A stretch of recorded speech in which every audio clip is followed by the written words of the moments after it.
Greetings, the Hijabi Gamer here, and I'm making this video to support Troy Leavitt, the Hogwarts Legacy developer that recently everyone was trying to cancel because of his controversial YouTube channel. You know, the one with those anti-woke, anti-SJW videos that dared question Her Majesty, the goddess of all female gaming, Anita Sarkeesian. Hail Anita Sarkeesian. Yeah, well, I hate to break it to them, but apparently they failed. They did not cancel Troy Leavitt. Now, recently, as he said he would, he did release a video to his YouTube channel explaining everything that had happened behind the scenes at Avalanche Studios, which is another reason why I'm making this video. It's sort of an update to my previous video because new details have come out. I also got the impression, watching his video, that this is what he wants.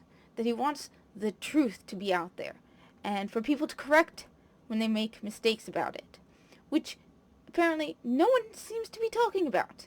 A lot of people were very eager to jump on him when he was that problematic YouTuber, or, you know, when it seemed like he had quit because of YouTube controversy, but now, not as much. Anyway, I did watch his video, and I'm going to link it in the description below. I recommend people watch it, if for no other reason than to support him. However, basically, the long and the short of it comes down to bad timing.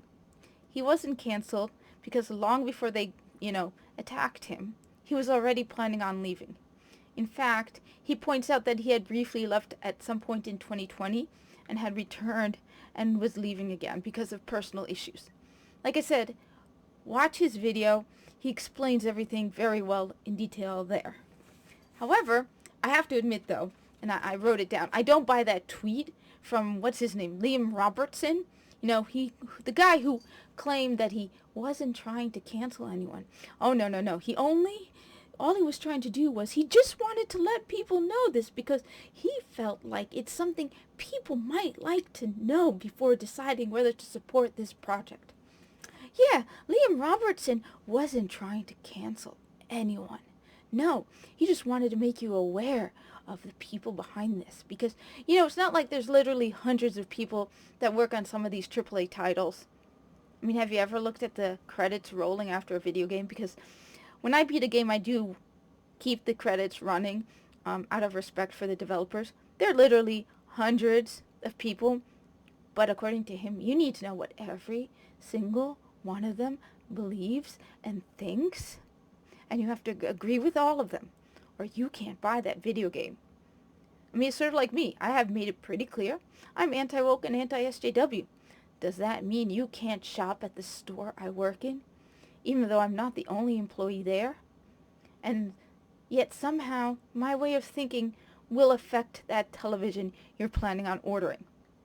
Yeah, if you believe that Liam Robertson wasn't trying to cancel anyone, I've got a pyramid to sell you in Giza. It's only a couple thousand years old. Anyway, in addition to explaining why he left, and it looks like I think he said it was like a Zoom call to fellow Avalanche employees explaining exactly, talking about what had happened. But in addition, Troy Leavitt was very clear on how supportive WB and Avalanche Studios were of him. He even pointed out that during his employ there, he actually released videos on his channel, that they never tried to force him out even after all of the nonsense going on. Which is why I am definitely beyond a doubt buying at least one copy, probably 2 copies of Hogwarts Legacy. Because WB and Avalanche weren't trying to cancel anyone. Because it looks like a very, very good game, and I'm a big Harry Potter fan. And finally, as an added bonus, it'll make the SJW scree, which, always makes me happy. But I do want to make one thing clear before I finish this short video, and that is I do stand by Troy Leavitt. It's interesting. I was looking at his videos and they seemed oddly familiar, and then I remembered. It took me a moment to remember that I'd actually watched them before. That he was actually one of the people who had influenced me way back several years ago. I saw them as they were coming out. And I remember them being very interesting because they're a developer talking about Anita Sarkeesian. Not someone outside of the gaming industry, but somebody involved in creating video games. I did watch Thunderfoot, Sargon of Akkad, and I'm trying to remember a few others, but I do remember Troy Leavitt, and he's one of the people that opened my eyes to what was going on, and how I didn't like what I was seeing. So I hope he makes more videos. They're very interesting. He always gives his argument, and then he gives evidence. He's very clear about what he's saying. I believe Neon from Clownfish TV said he's like your father. He seems like a good guy, and I wish him luck. And at the end of the day, I stand with him. I support him. Yeah. What you gonna do about it, Kotaku? The Verge? Yeah. Anyway, thank you for watching. Please support Troy Leavitt. He seems like a good guy. Like, comment, subscribe. And I am working on the audio quality. I'm still trying to get used to this whole thing. I actually made notes this time. Anyway, like I said, thank you very much, and I hope to see you around.